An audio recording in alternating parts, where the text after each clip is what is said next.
if I were presented with that option. So I think that's not even. I want to be clear, nothing the league is doing wrong. I think the league has the perfect format, honestly, if you want to do a Trans Am style series with late models. I think the problem is the difference in tires between the cars. All right, man, we're going green next time. That does it for qualifying. All right, man, we got to line up on the left and of side course, here. out front, car number 315, Zach Millett, fastest in qualifying. Well, let's take a look at our full Mid-Ohio grid. No, you're not on the front row. You are going to be on the front row. So, and overall points leader. You know, you're going to hit the green before you get to that last turn. 73, second Just FYI. of the field. Starting from... Oh, yeah, we're racing before we get straight. Number 6, winner last time out at Watkins Glen. He'll have to drop you know, it's hard to go too wide through that little kink. Jacob Elliott. Oh, yeah. Start from 4th. And this has to be a race that everybody looks at. Anywhere here, too wide is hard. With where he's starting in the field. True. It's hard track past that. Further back. I have never raced on this track. This is my second time loading into it. So the first time I loaded in, I just learned how to drive the track. The second time, I try to find some speed. I got speed, but we'll start from the 6th spot. Of course, Brian Ikeda is our points leader. I shouldn't say other. Never raced here. I don't know. This evening, coming in, and I've only done like 4 laps total, so I don't know what tire wire is like once we get down to it. Our well, I was hoping our timer would go, but is our birthday boy. So happy birthday, of course, to Kevin McCann out there. Hopefully, we're see what happens. Got unlimited quick repairs. Will start from the 8th position. Starting 9th, it'll be Troy Radford in car 94. Leonardo Elijah for the 10th spot. And really, I should make the asterisk here. This is a little bit off. Technically, these late model stock. In that case, I'm checking it. Off by 2. So really, the end of the late model stock top 10 will be Eric Beadle and Brandon Mefford back here, with Sean Roberts moving up. At least I think, to the front of the field. I say that, but I don't see him in the grid. It looks like maybe Roberts being left off the grid this evening. Truxell back there, though, along with Eddie Rose, making it a 15-car field. Catch the 315 car. So here in just a moment, these drivers will roll away from the grid, and there they go, finally rolling away from the short grid, if you will, here at Mid-Ohio Sports Car Course. A 36-lap race before them. Back to our Clash Cam's race details. 36 laps, 45% super late model fuel, 40% late model stock fuel, 2 change stats in the pits, 1 fast repair if they want it, and incident penalties every 20 incidents. Into the restart zone here at Mid-Ohio. We are green for 36 laps of racing in the Norville Can-Am Series. All clear. It's not good for him. Already, Kevin McCann goes for a birthday slide. Gets loose on a turn. Yeah, you can't get loose on that curb. He'll be dropping to the rear of the field as his brother, just a FYI, Jacob Elliott, into the keyhole. I saw. Today, 3rd, you'll find Patrick Piper. 4th, you'll find Alfie Sheridan Jr. That 5th, fucking sucks. 3rd, and further back, of course, Steve Singer having to work through. Just gave myself an EOL penalty. Truxell, Kevin McCann back here behind Eddie Rose, and bringing up. Hey, Mox, how's it going?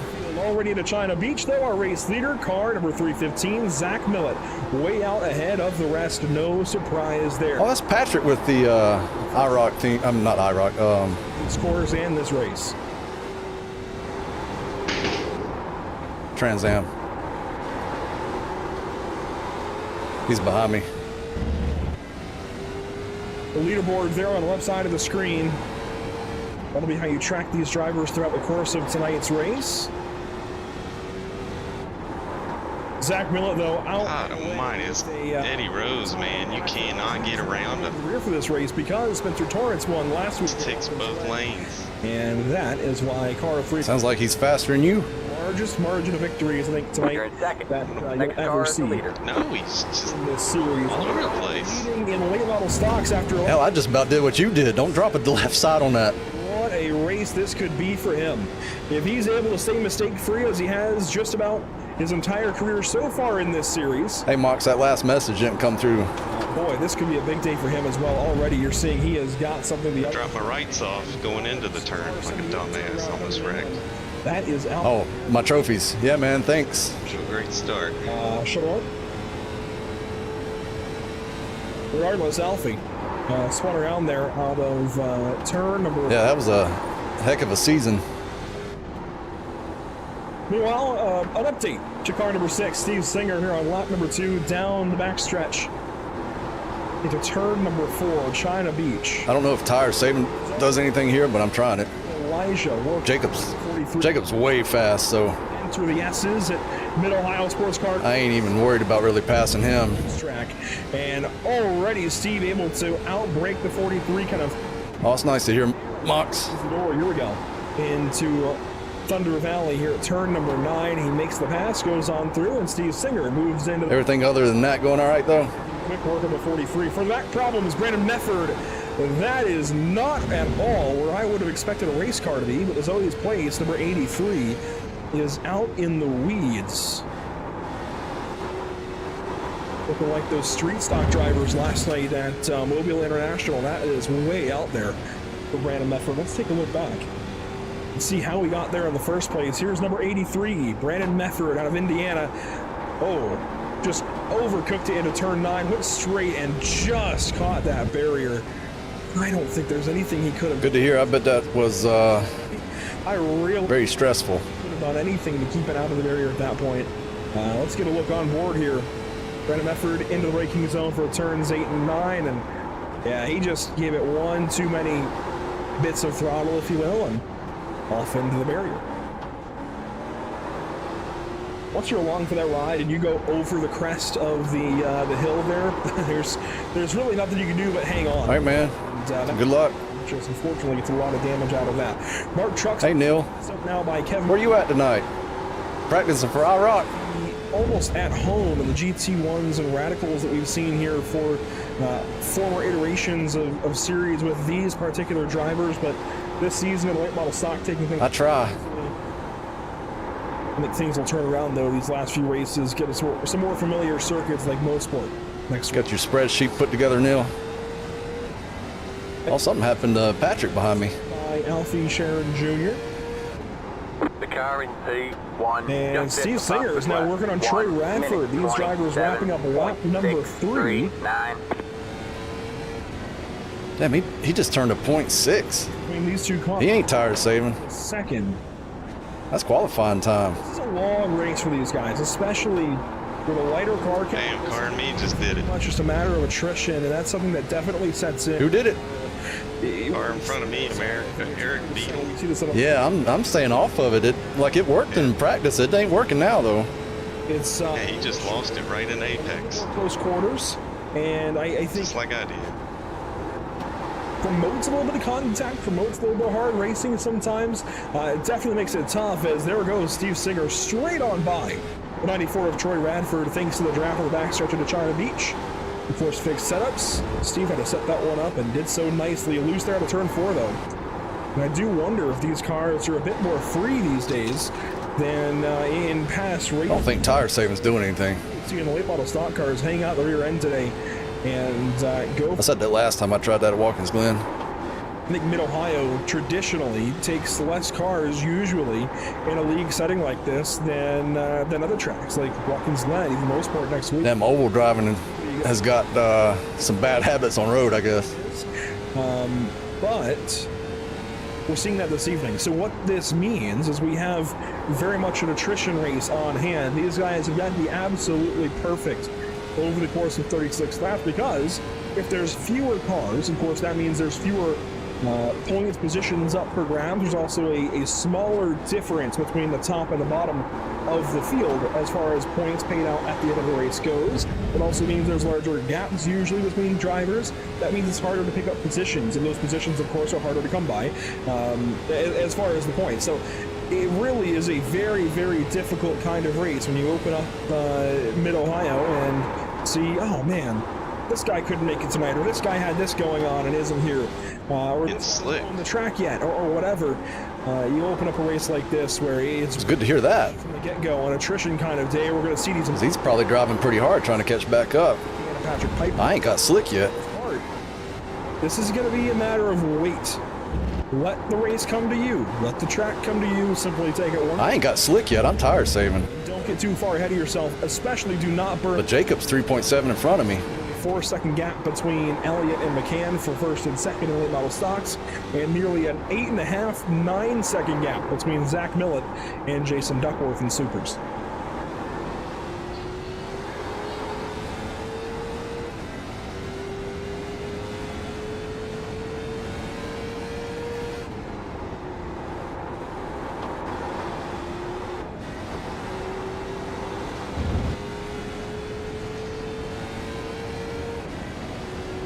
I know it's gonna be slick tomorrow night.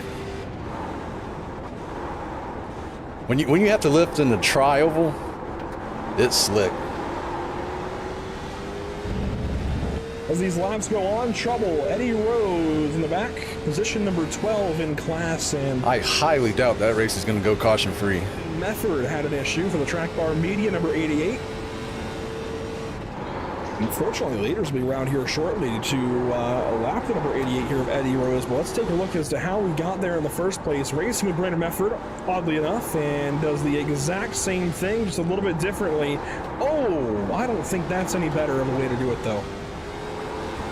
And I think we're running 100% fuel too, right? So we get to enjoy the whole 40 whatever. On board is that Rose kind of throws the car sideways towards the barrier, whereas Mefford let the car kind of go straight off and nose into the barrier. Oh, that is a big hit. Ends up hitting twice there. The 65 laps. Ain't no way it's 65.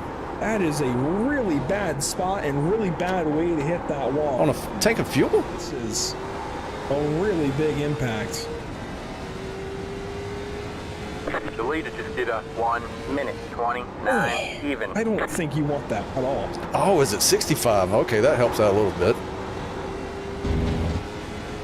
So really bad. I thought it was 100. It was going way off course and now into the pit lane, as I think you might imagine what happened as a result of that. So car number 88 coming in. He is not alone actually in the pits.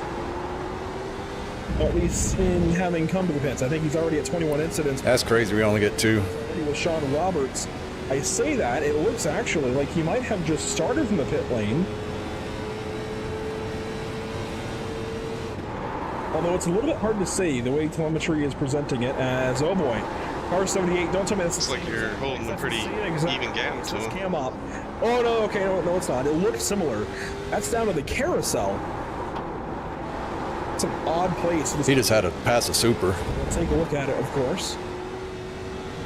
Alfie Sharon Jr., first start in the series this evening. Off into the grass. At least not out. No, he's still pulling away. Like Method earlier. And very little damage by comparison. He must be letting her eat. A bit of contact there for the number 78. Thankfully, able to drive away without too much issue. I'm still sticking to my original plan. These are the same cars that are used in the Cars late model stock tour. The Solid Rock Carriers. I feel like you did last week and lose. You've seen. Yeah, exactly. You've seen it. But is second place really losing? Think about it. That's true. As they concluded their portion of the Throwback 225, used to be the Throwback 276. Of course, the biggest throwback race in short track racing, but the same car. And it's interesting. We're talking about a winner penalty there. Places like Hickory, you run up. Winner has to go to the end of line for the next race. And so many other places. Pulaski County, Dominion, Langley. Let me know if your local short track comes up on that list, but we run at so many of these local short tracks across the Southeast. You take the same exact race car here on iRacing, and you can go road course racing with it, and theoretically you can do the same thing in real life. You just don't see it happen. I don't think those late model stock boys matching y'all's lap times, if not beating them a little bit. Going and tearing their stuff up. I about wrecked right there. They do. That was pixel perfect. 17 seconds behind.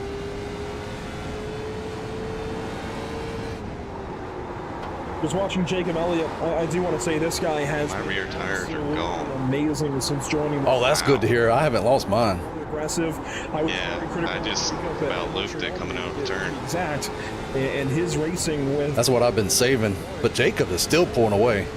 He has really shown why. That's manageable. You just gotta. Why he's allowed to be aggressive. Why he deserves to be able to go out there and race drivers in the way that he does. Not out of any. Jason's having a tough time. Negative any kind of shitty lap though here. He's quick. He's got speed. He wants to go win races. He's trophy hunting, if you will, and doing a good job of it. I know he's only one race at this point. I believe maybe 2. So maybe still. Oh, Steve Singer's in the picture. Hunting, if you will, still needs to add to that total a bit. But that's because he entered this series, I believe, in the second race as opposed to the UL ain't a big deal when there's only 10 cars. Joined us at Lime Rock.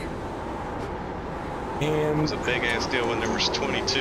in between, I had to take it at Lime Rock. actually, who won. I might actually have to go faster on the last half of the race.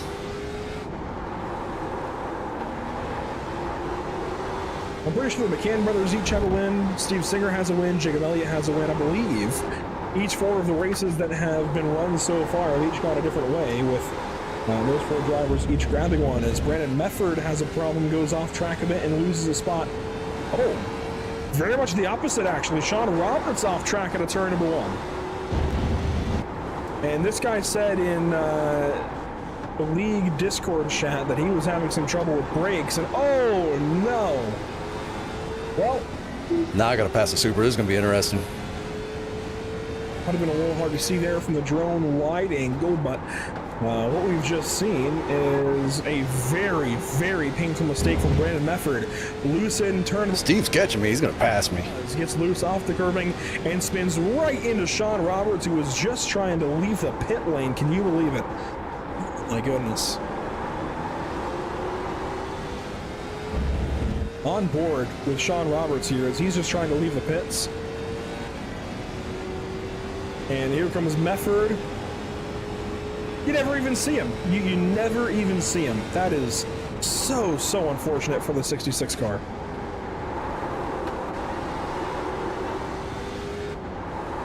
Thankfully, Sean Roberts is recovering. Although his race, I think, is likely more or less completely shot at this point. That kind of felt like the final nail in the coffin for him, but we have a battle sparking up. This for the 4th position in late model stocks and 5th overall. Steve Singer working here on Patrick Piper, makes quick work on the 38 car, goes right on by into turn number 8. And now in the Thunder Valley, Steve Singer now setting his sights on one Brian McCann.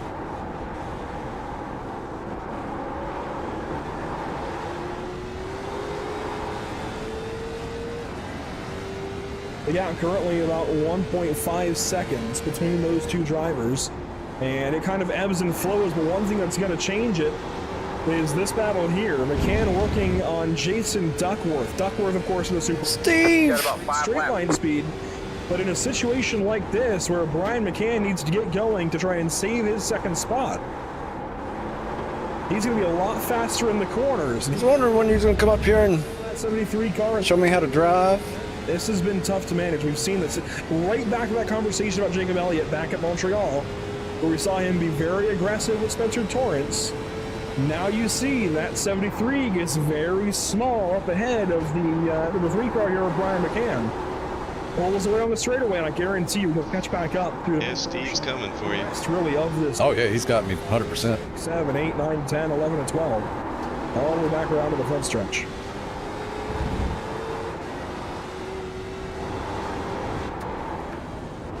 And here you can see it even tracks already, making up 2/10 there, 3/10 there. Very quickly closing in on Jason Duckworth. And the timing even going a little bit haywire there for a moment. We are live. That was interesting, but anyways, Brian McCann right on the back end here of Jason Duckworth. This for the 3rd spot overall. And a battle between different class drivers, different class cars.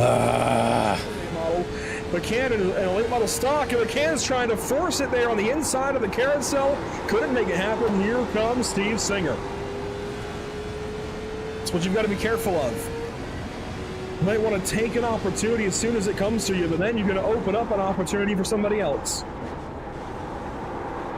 The good news here from McCann is now Duckworth is driving away a little bit, and he can breathe. There's no imminent threat in these couple of braking zones. Pass the Super. McCann makes a large mistake. Hell no. Hold me up, though. At least relax for a moment. I don't see Steve Singer making a move here to turn 4. Still too far back.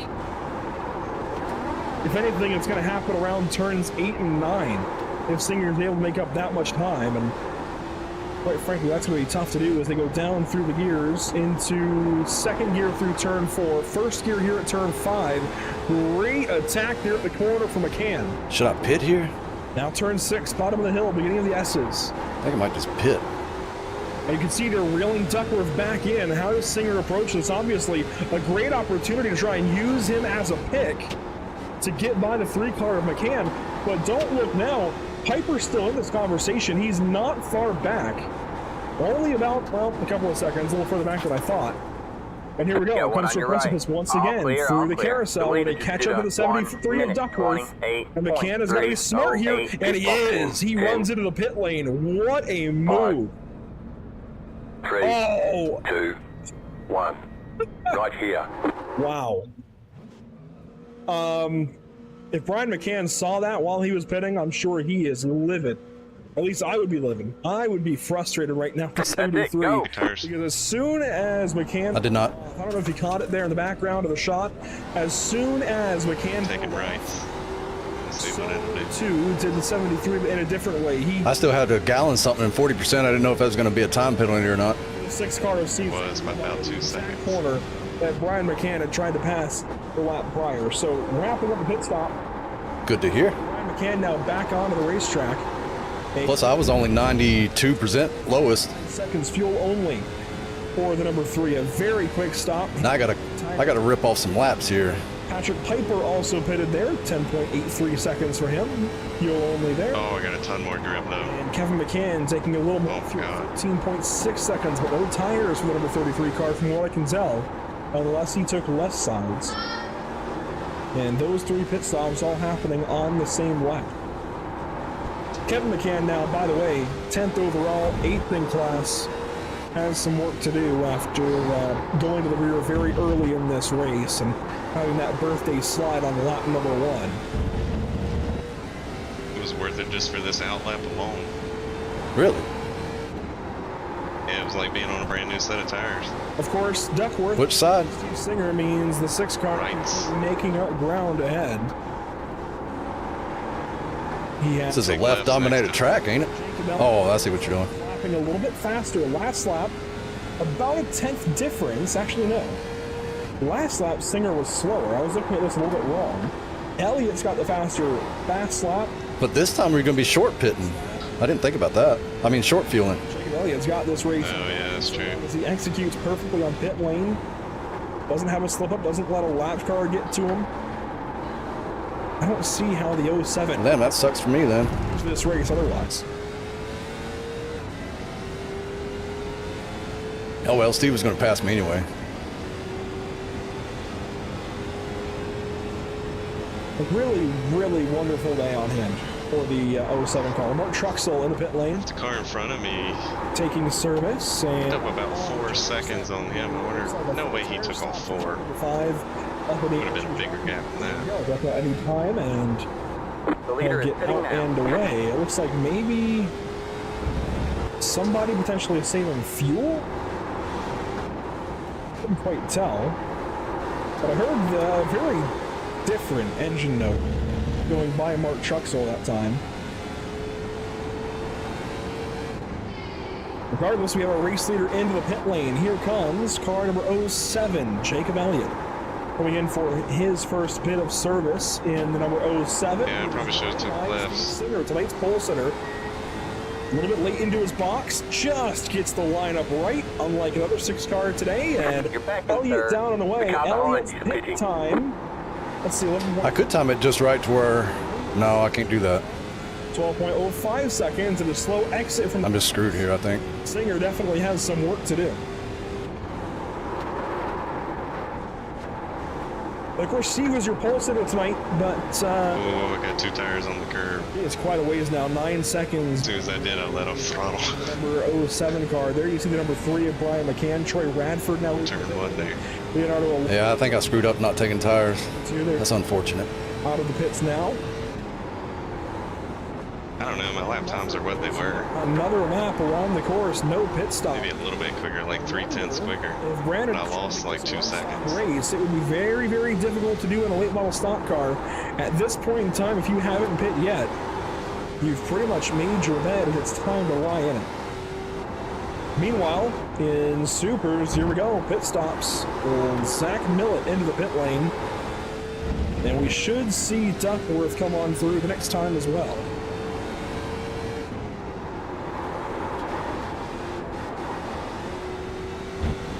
There he is, Jason Duckworth into the pit lane in car number 73, right on schedule.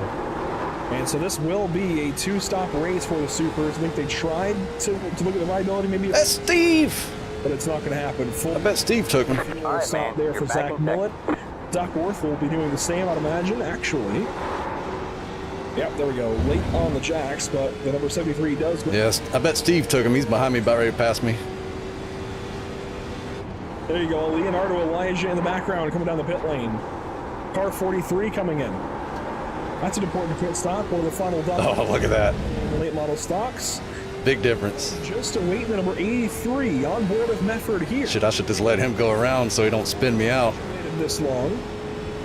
Mefford will come in this lap. Maybe he'll still make it a 2-stop race as he gets off into the grass. Yeah, you may as well at that point. And sure enough, he On your will left. just let that take him into the pit lane. Clear on Tough the day left. at the office for car number 83. It started off with some promise, quickly got taken off course, and Big mistake. mistake in turn number 13 has only made it I bet he took lefts, 3. because that's what I need.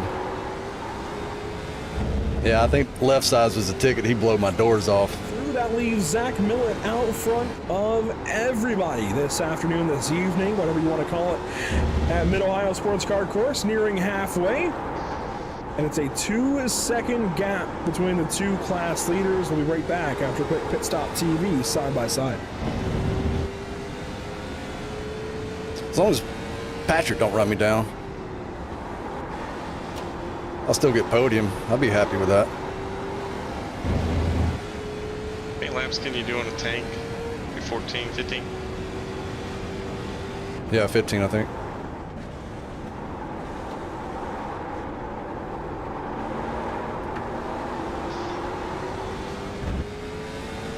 Because I got to pit early to take advantage of tires. Oh, I didn't look at the left front inside. It's 89. It was 89. So 89 was my lowest. So yeah, that's why I'm struggling. My fronts are shot.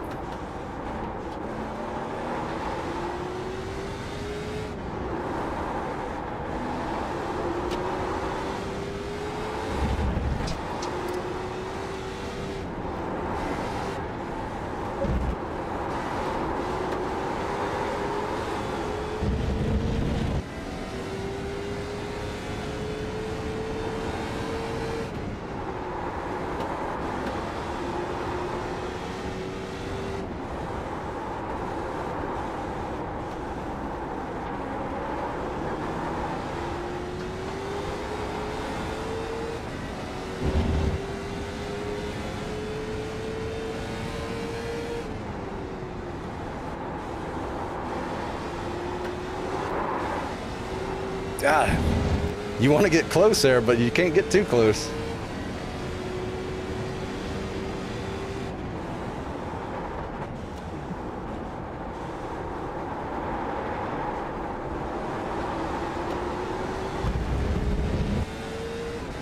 Patrick's catching me, but he's not catching me fast enough.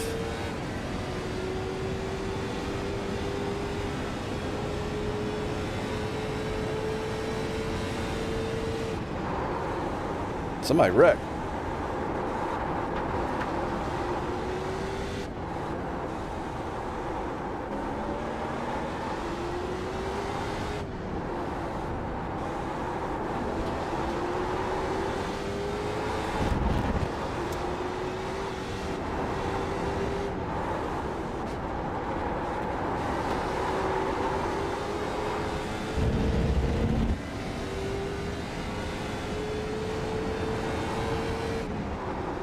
There's my buddy Sean.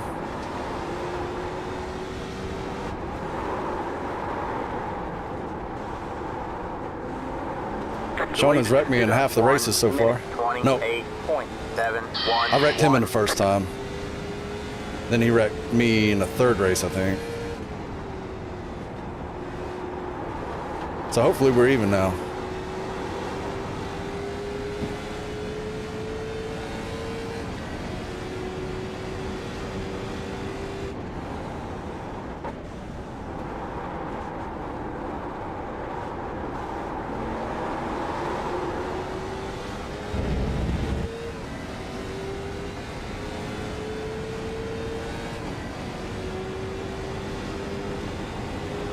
he's just gonna pull over.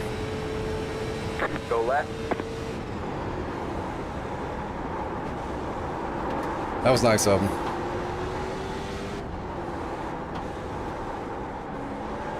I thought he was gonna dive Steve there.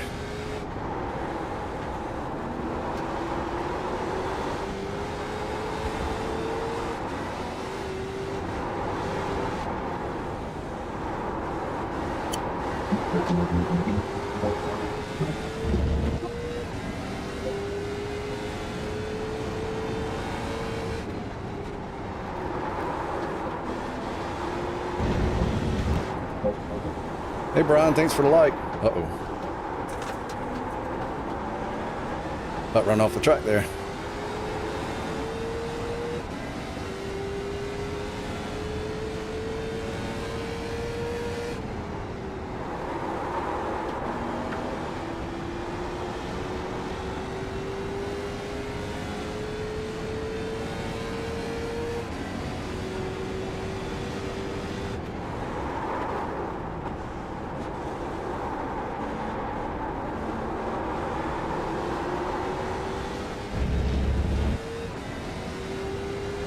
Welcome back to the virtual Mid-Ohio Sports Car Course as the race rages. It's like as long as I don't mess up, I'll just hold third here. Have you along with us. It has been a great night of racing so far. That said, it has been Really no point in pushing it too hard. so far.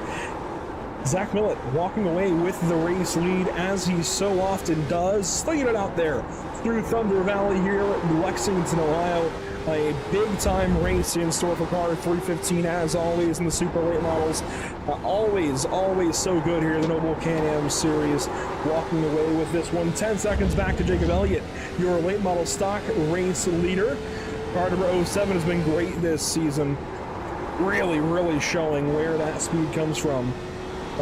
Meanwhile, running in second spot, Steve Singer has gone on by Brian McCann, and that's been, I think, about the most exciting thing that's happened so far, as we've got a spin for Sean Roberts.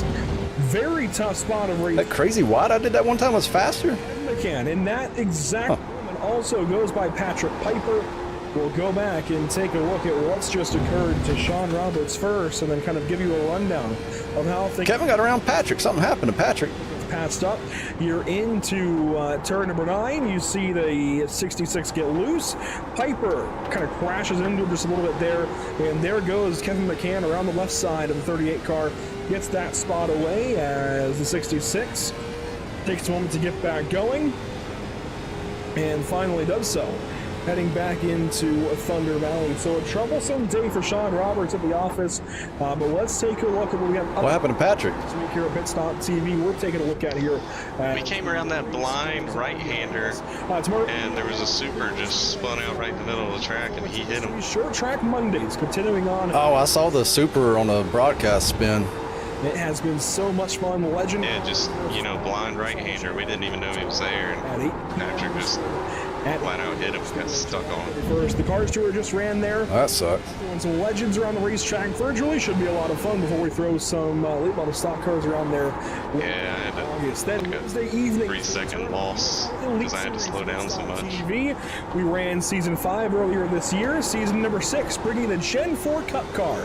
Yep, that's right. The NASCAR Gen 4 Cup car. A big throwback there to the channel for the very first time. Of course, the ARCA body, if you will, that we've seen for several years on iRacing, now with a big motor and way less grip on Wednesday evenings. We'll be kicking things off at Daytona International Speedway August 2nd for the UFL Firecracker 200. Then Sunday evening, we head out to Michigan International Speedway, just like the NASCAR Cup Series stars, with the Shake and Bake Racing Butt Kicker Cup Series, August 6th, 9 p.m. Eastern. Do not miss these broadcasts.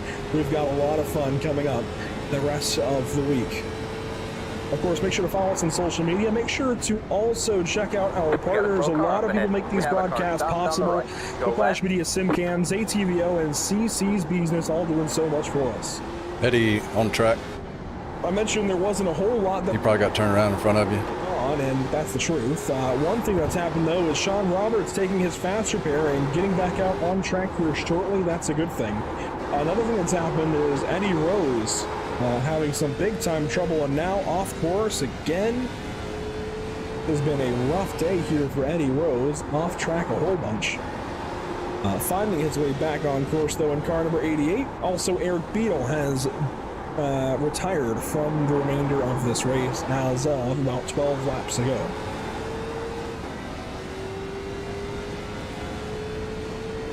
Steve Singer did get by Brian McCann. I think that's the biggest headline in the top three for late model stocks, at least, that he's come back. Damn, you catching me, ain't you? Last week at Watkins Glen International, his home race. I don't know.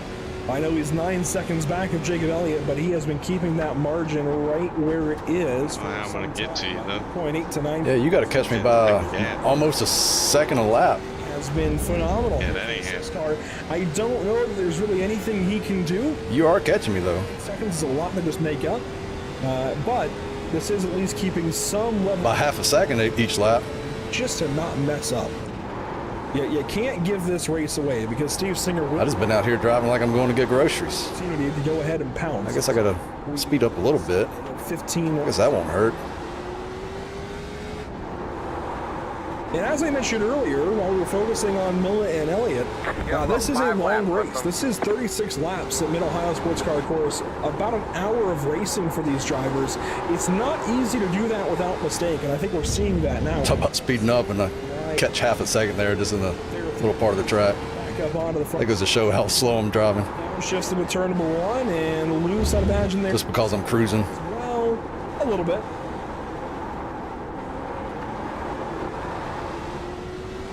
Still have 14 cars racing. Well, let me experiment with this here. Steve's only 4.5 seconds in front of me. And there is, thankfully, a bonus from the league to these drivers every single race. Is it possible he's burned this stuff up? So if you just get... Let me see if I'm going to do this as a hot lap. 5 points. That's big. Brian McCann still well. Did not do that turn right. McCann, who is celebrating a birthday today. I didn't ask how. Yeah, he pulled 2/10 on me that. But I'm sure Kevin 3/10. Before we go one more year around the sun here. But we're thankful too. We're glad he's in this series. The McCann brothers have made things a lot of fun here in the late model stock class. It'd be interesting to see them go up into the supers. I feel like they've got it. They've got it down. They can do it. That said, if we harken back to our points panel coming into this evening, that's what makes this a whole lot more interesting. Of course, these two leading the way in our standings coming into this evening, and Jacob Elliott way down there in 6th. While, yes, he can do some damage. He can really. I'm faster in that part of the track. He'll be making up 300 points. If I can hit turn 1 right, I might be like 1/10 the lap faster than him. But that ain't gonna run him down. You can certainly get to Troy Radford, considering that was a 2-point deficit. So I think it's realistic that Jacob Elliott finishes 4th in this championship, but quite frankly, I don't think he makes up enough points to go fight for the championship. It's between McCann, and Singer, which brings us back to Kevin McCann. 57 points back coming into this evening. I might as well just go back to driving to get groceries. Steve Singer, and Singer is 2 spots ahead. Now, if we go to the points format for this series, it's very much Trans Am. First grabs you 350, second grabs you 320, third grabs you 300, fourth grabs you 280. So, between Steve Singer and Kevin McCann, only 2 positions on the racetrack. The difference of 40 points. So this position, no matter of any bonuses, is going to swing the way of Steve Singer, while McCann, Brian McCann that is, pulls a larger advantage over his brother, but Steve Singer will admittedly get about 20 points closer to Brian McCann, making it about a 40-ish, 45-ish point gap when we head to Mosport in a couple of weeks. And that's just going to tighten things down ever so slightly. And that also would bring things within a race to where if Steve Singer were to go out there and win, you could just about, I guess it's not quite... Another week, another reminder not to save tires. Take over the points lead if you're Steve Singer with a race win. You would at least get to where it would be one more position after that. It's a 2-position kind of battle right now, no matter how you cut it up, where if Brian McCann slips up at any point in time, by 2 positions, he could lose the points lead. You've got 1 car pitting, and that is... Who was that? Mark Truxell, car number 5, he brings in Eddie Rose as well. To the 5 back up on the jacks, taking tires. Meets and lefts. Eddie Rose also coming in the number 88. It looks like potentially no tires for car number 88, but he might be in here for a while. And hopefully that's not the last we see of the number 88 on the racetrack this evening. That would certainly be a disappointment. Another car coming in, looks like it might be Brandon Method, and sure enough it is. We have about 2 It laps. has been a tough day for Method.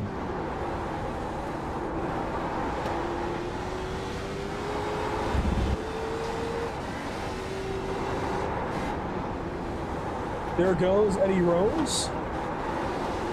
Some 44 seconds in the pit box, a long stop there. Brandon Mefford we saw coming in just for fuel. So he obviously can't do the one stop that we talked about earlier. But as long as I don't run off a track, I'll get a bonus point. Stop here, which I think is still worth noting. He ran an extra lap. Maybe that's what I'm racing for now. Oh my goodness, you see it in the background. At least this time it wasn't Mefford and Roberts, but Roberts going for a spin out of turn number 1, gets that car back going. What a tough day it's been for him. Unclear of the issue for the number 66 under braking, if it's a hardware or software issue or what's going on, but having some severe braking issues in the number 66. Now that's not going to affect corner exit too much, but anytime things are not operating as they should be, it really is difficult to overcome as a driver. Anything that's different or not operating correctly is going to throw you off. Meanwhile, inside of 10 to go, in fact 10 to go this last time by, coming to 9 to go for our race leader, Zach Millett up front. No concerns to Duckworth, it's 48 seconds between those two. So our alien class is sorted. It really comes down to Jacob Elliott and whether or not he makes a mistake. But he opens the door potentially for Steve Singer to come on through and ruin the day. I say ruin the day. Ruin Elliott's day, of course. Now let's take a lap around Steve Singer. We're going to let this begin in Thunder Valley so I can talk for just a second into the carousel. And let's just ride on board here.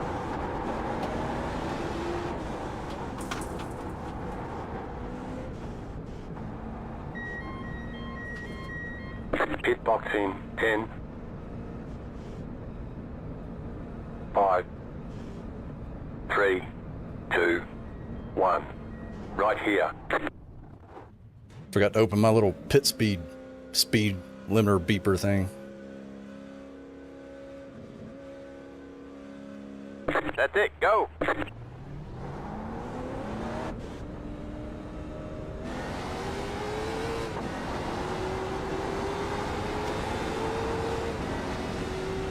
Faster car coming up quick. Alright, you're right.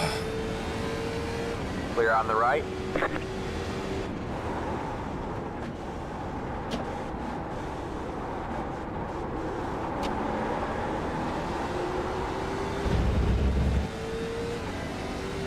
That's gonna suck. I'm gonna catch him right here. Steve Singer, watch the bottom right. That's one in this slow part. By Sean Roberts and his gear selection through these corners. An upshift there, a downshift here to turn 9, and that's a lap around Mid-Ohio Sports Car Course. We'll watch it through the start finish. Now. Up into 3rd. Maybe not. He might have took tires. We'll see. I'm sure here at turn number 11. Sure enough, 2nd gear. Does he pop 3rd? He does. Looks like he's doing all right. Second, really working the transmission this evening. And into the pit, Steve Singer comes in for some much-needed tires and fuel. And that was on old tires. This is going to get annoying. Getting today is he did not take tires at the first stop. I believe we're taking tires this time as Jacob Elliott is in and does fuel only. No tires for the 07. Could this be a tire-free race? One on your left. For the late model stocks, it looks like it's Singer. No tires for number 6 car. Still there? Hold your line. Those tires will absolutely get more worn out. Kevin's quite a way behind me, but I can't sit here and play around forever. By Brian McCann down to turn number 1. That's 7 laps Kevin can definitely catch me in. Pitted with him. Doing this. And they run 3rd and 4th. Troy Radford coming into the pit lane this time by. Driver out of Georgia. He was not alone. I saw one more. I'm not sure who that was. We got a problem. Hold him up. We have a lot of pit signals going off, and here comes Zach Millett into the pit lane. We'll watch along as he takes service. Problem's gonna get worse when he wears his tires out. And see how he gets it done.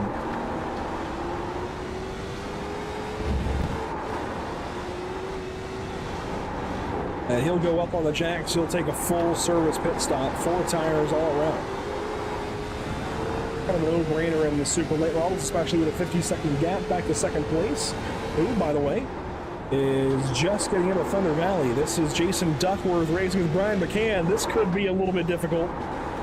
We saw this happen earlier where Duckworth actually held up the 3. Oh, he's pitting. On your left. And now, sure enough, as Duckworth's looking to pit, I'm sure, McCann... Okay, I didn't even look at his lap counter. And here comes Duckworth into the pit lane, and that will take care of that once and for all. They shouldn't be seeing each other once again. Problem resolved. As the 73 comes on in for full service. Talked about it earlier, we'll talk about it again. Upcoming races for the Noble Can-Am Series. Next up, Wrecker pit. 13th.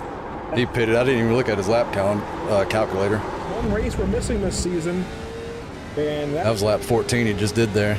Atlanta, round number 7, August 27th. Smooth selling ahead. That will keep us from covering that race. The Sonoma Raceway checks back in for round number 8. So it'll be nearly a month with no Noble coverage, unfortunately, here on the channel. But that's okay, because we have those last 2 races, Sonoma and Long Beach, both out in California on the West Coast. And that is going to be a lot of fun. A lot of really great racing, 2 really fun racetracks that I think will bring us a lot of great times. As one car is off, that is Brandon Mefford. The number 83, once again, oh boy. The leader just did a 1 minute 28.309. I said it earlier, this is a tough racetrack, just gets out wide at the end of Thunder Valley, and unfortunately, the 83 goes off. And lets it roll into the grass, of course, to let the field go. That Super's holding me up by about a second. We're not done, I think, with thrills and spills this evening, as being whacked there is Eddie Rose. Elliott goes on by. Zach Millett has his own lap car company. That's Leonardo Elijah he's just passed. Elijah running in the 7th spot in Class 9th overall. There aren't many battles on a racetrack otherwise, though. It's really your top 2 that are closest, oddly enough. It's Rose and Roberts. Well, here's Roberts back into the pit lane. That is... Well, it's hard to say how long this stop has been going, but it's been going for a while, I do believe.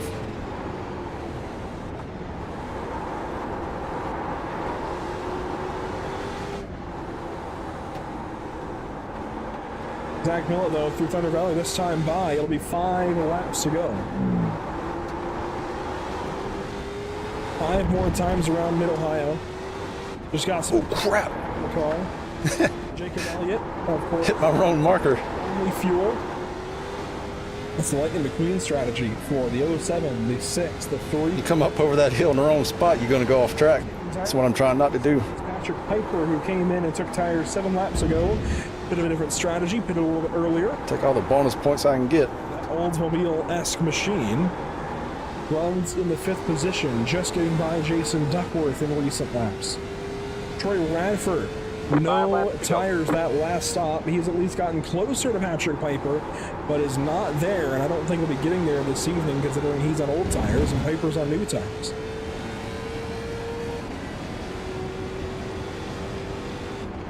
And somebody I want to come back to, kind of full circle this evening, Alfie Charam Jr. First start in the series, first start at least this season with these drivers as a longtime member, has been signed up all season long, of course has the HBR TV logos plastered all over that number 78. Good to see him here this evening, just haven't seen him yet. And I'd say this is a success. He's kept the car pretty clean. I don't think I've seen him serve any pass-throughs. Just the 2 pit stops for tires and fuel. And I definitely think that is something to be happy with if you're Alfie Sharon. This has been a really tough racetrack. We've seen it for both classic cars. A really tough race to get through. 36 laps is a long time on any road course. I think I enjoy oval racing more. With grace. One more lap complete. That's 4 to go for race leader Zach Millen. More action. Keep clicking away. And I don't know that this mathematically locks him in for the championship, but I think realistically, so long as he makes the rest of these races, as I mentioned earlier at the top of the show, he's a lock. I think you would have needed to see somebody like, well, really Sean Roberts or Jason Duckworth. That's about your only options. You would have needed to see one of them get a win here this evening. And certainly a few more cars show up, maybe Spencer Torrance and some others, but that's not happening.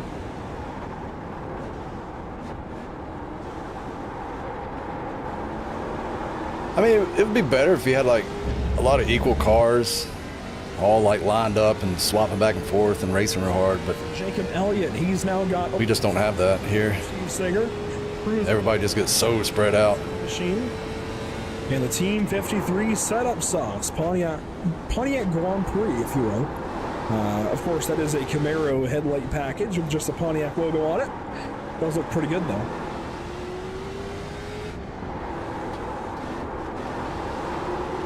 11 seconds now out front. Not to say Steve Singer hasn't been great though. Of course, he started from the rear of the field after qualifying on pole. Had to start from the back. As low as 9th though as they came across the line. That's in class. Actually, that's overall. So considering that's overall, he started from 15th position, gained 6 spots lap 1. It's kind of an insane number, actually, when you think about it that way. As you look at him here ahead of Brandon Mefford, who has gone 2 laps down. Eddie Rose now 4 laps down, unfortunately. Did we only have 2 supers show up? Also, this is an interesting little note. 3. Kevin McCann, slow. 3, and then 1 disconnected. Sean disconnected. He's going to get there. Only 3 laps to go between these two. But slowly closing in as Kevin's going to work by Mark Truxell here towards the keyhole. So their numbers have really dropped off. Next up to be lapped. That sucks.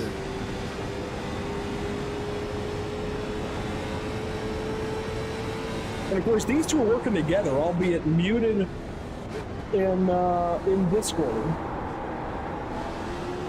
You have about 5 laps left on fuel. Got one on your right. Deficit drop. All clear, all clear. If Brian McCann is having some kind of issues, and it might have been that, as he goes by Eddie Rose in turns 5 and 6, I mean, that was the issue. 2 laps to go. But I don't think this battle between these two is entirely over. 4.5 seconds.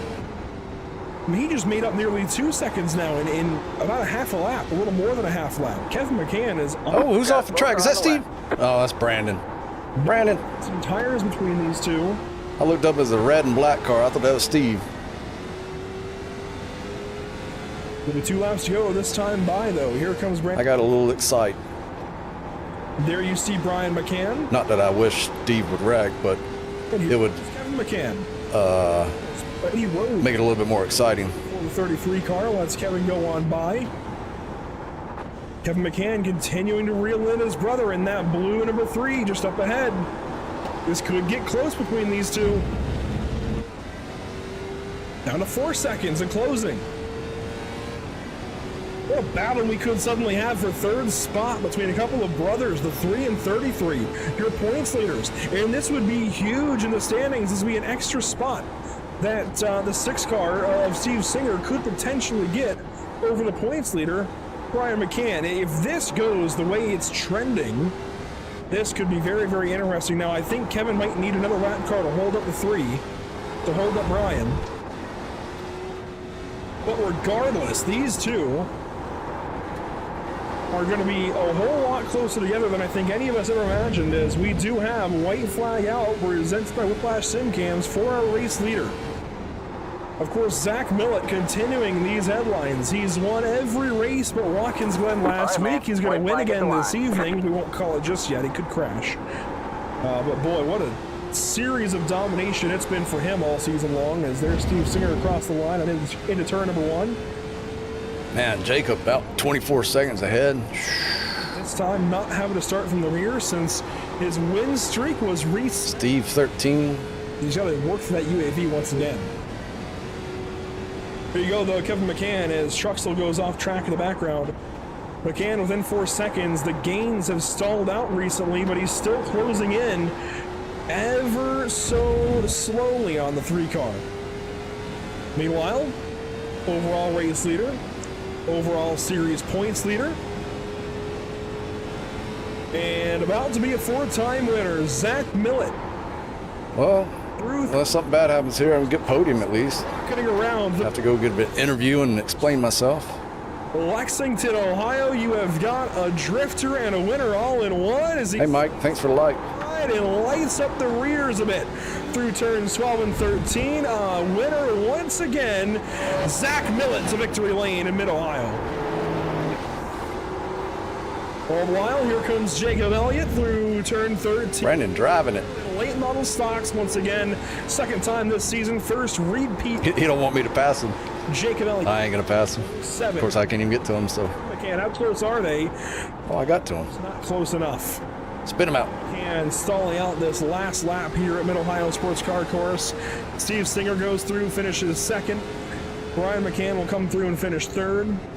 And Kevin McCann will have to settle for the 4th position this evening, but a happy birthday out. The driver third. Hell, about 5 more laps and another super in the way, we would have had some fun. Sports Car Course. Troy Radford. Oh, I was driving to get groceries that whole time since I had so much time on you. There goes Truxell across the line. In car number 5. See what them lefts were. 60%. And Troy Radford should be. And you never took any, did you? Sell here in just a moment. Following up, Jason Duckworth. All right, got to 83. There's Duckworth in the 73 round. What were yours?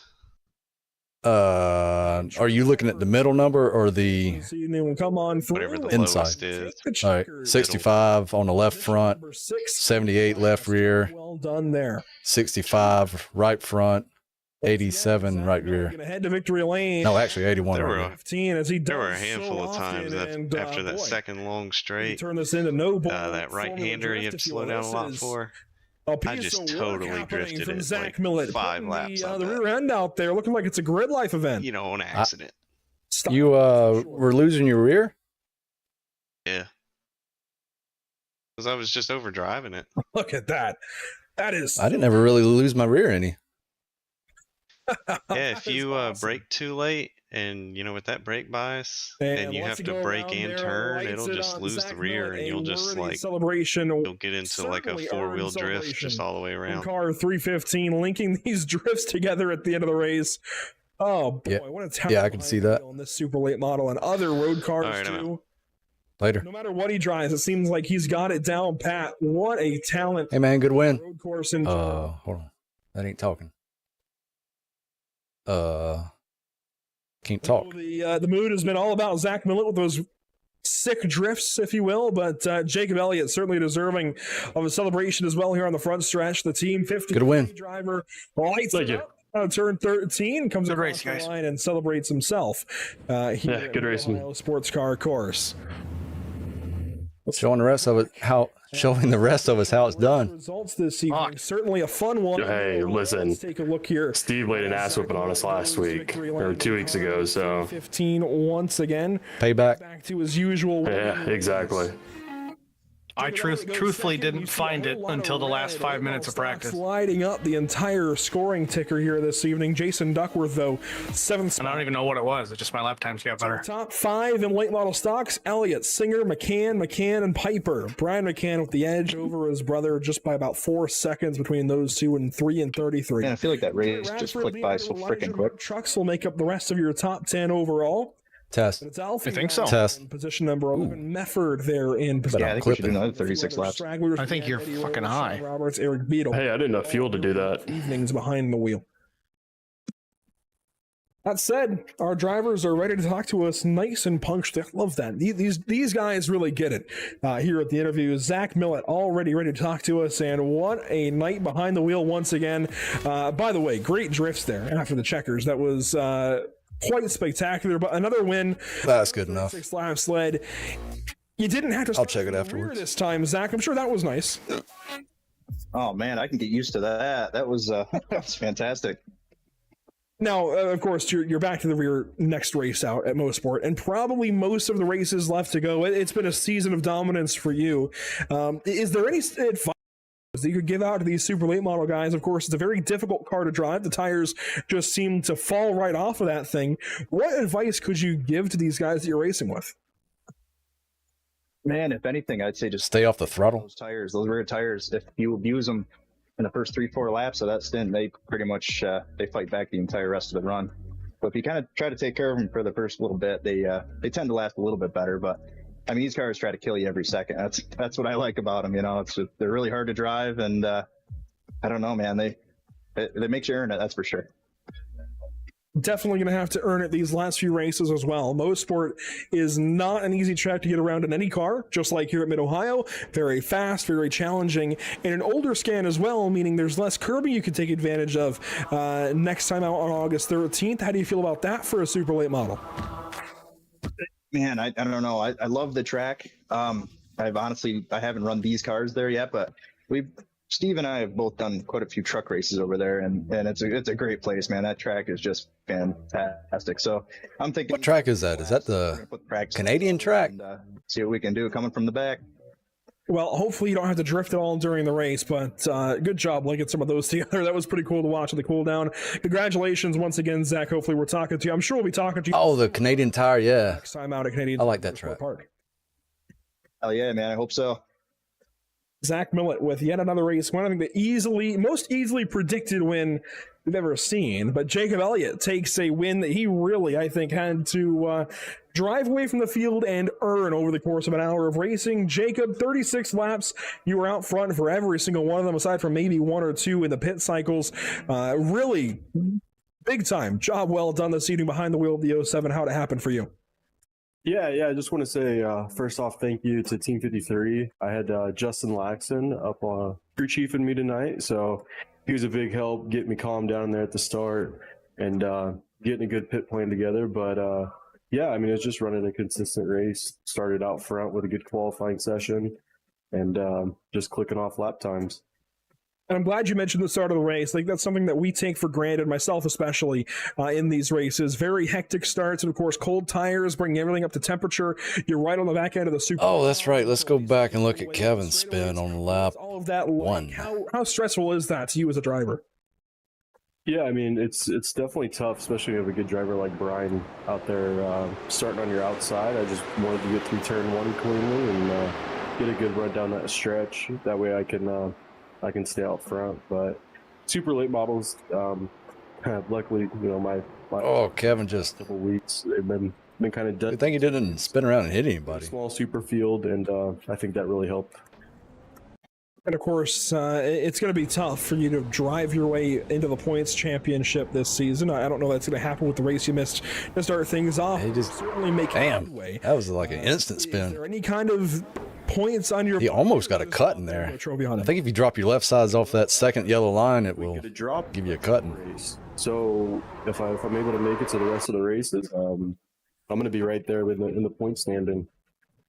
Well, there you go. I didn't actually realize there probably was a note somewhere. There's a drop. I'm not sure. There's so many leagues to keep tied together, some with drops, some without. Well, that would bring you right back in. And at that point, Jacob, I think we're talking about you potentially around the championship lead, considering this is the first repeat winner I believe we've had all season.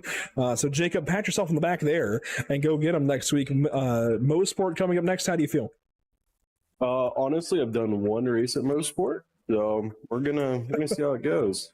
I'm sure the rest of the field likes hearing that. I got 2 weeks to prepare, and we got some good data over there. We are off another week, aren't we? Work off of. We'll just have to make it happen.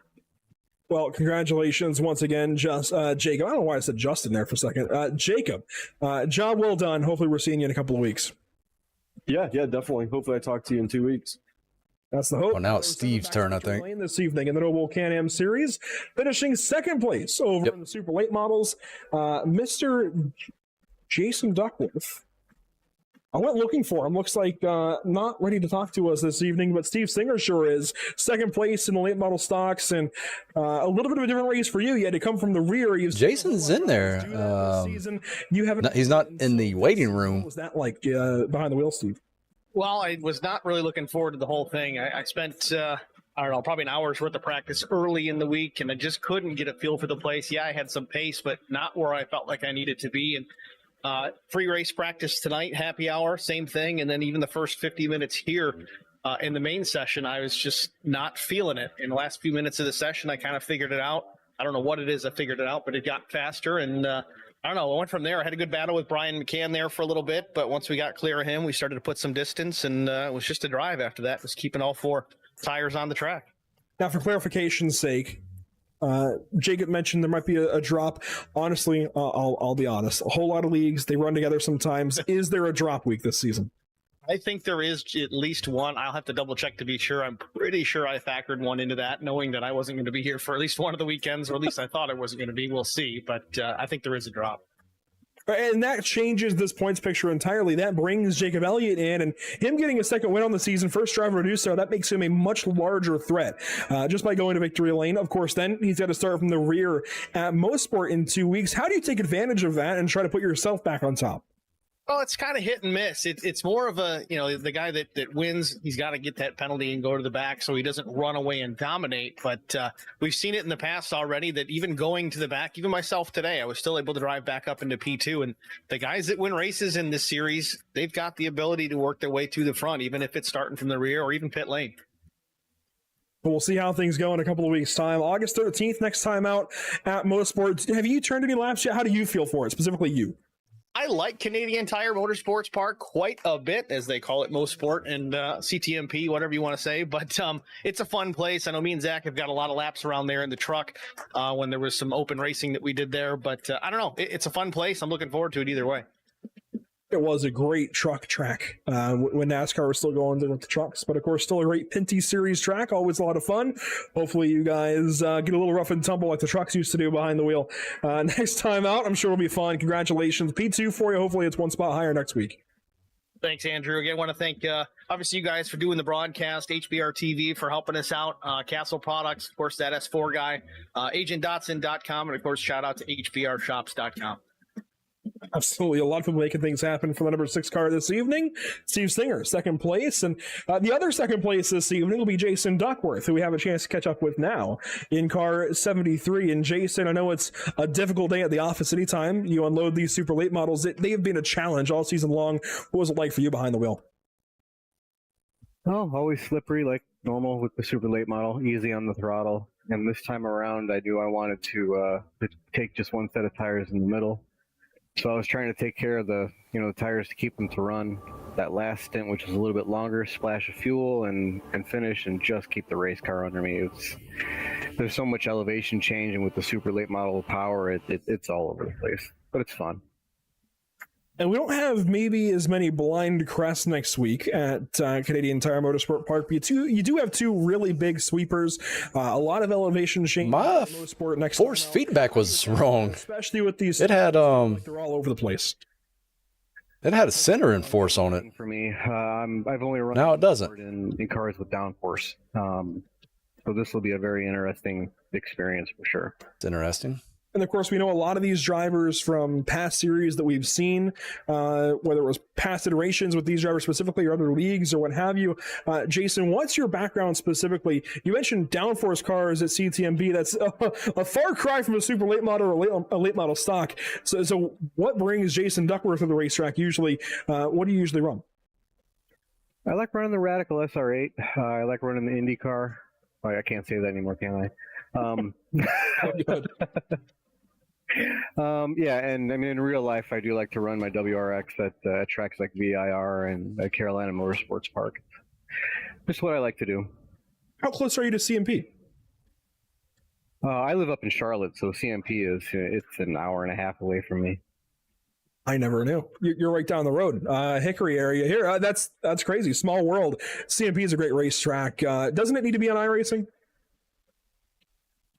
I mean, NASCAR uses it to test, so yeah, maybe. Garage 56 was tested there. Well, it'd be cool to see. I don't know if WRX, aside from the rallycross cars, ever to make it to iRacing, but it would be cool to see Canadian Tire, Carolina Motorsports Park, CMP right down the road in Kershaw, South Carolina, make it. Jason, good to talk to you. We don't do that a whole lot. Good to talk to you, and that's awesome. Right down the road. Anyways, Jason, P2, congratulations once again. Hopefully we're talking to you next week in Canada. All right, thanks, guys. Good broadcast. Talk to you later. Jason Duckworth, P2 this evening in class, of course. P7 when it all works out overall, and I can't blame these guys. They are up against one monster of a car. I think the only thing that'd be more difficult on the racetrack would be a Lotus 49, and even that might be a little more normal to drive on these road courses. Next up for these guys, though, we've been saying it all night long, Canadian Tire Motorsport Park, one of the best racetracks in the world. But iRacing, we need the new scan at this place. Boy, wouldn't that be nice. Oh, they're only interviewing top 2. From CTMP, that would be good. I don't have to go say anything. Old scan is going to make things different. I didn't really have anything to say anyway. Old curbing, old pavement, very little runoff at most of those corners. The only corner I could think of that really has any runoff at all is turn 8 at the end of the Mario Andretti straightaway, and even that is not much. So these drivers will have to be on their best behavior next time out in round number 6. We mentioned earlier the upcoming broadcast here at Pit Stop TV. And yeah, he's done. Boy, look at this. So I'm out. Evening tomorrow night, July 31st, we head out to Hickory Motor Speedway right down the road.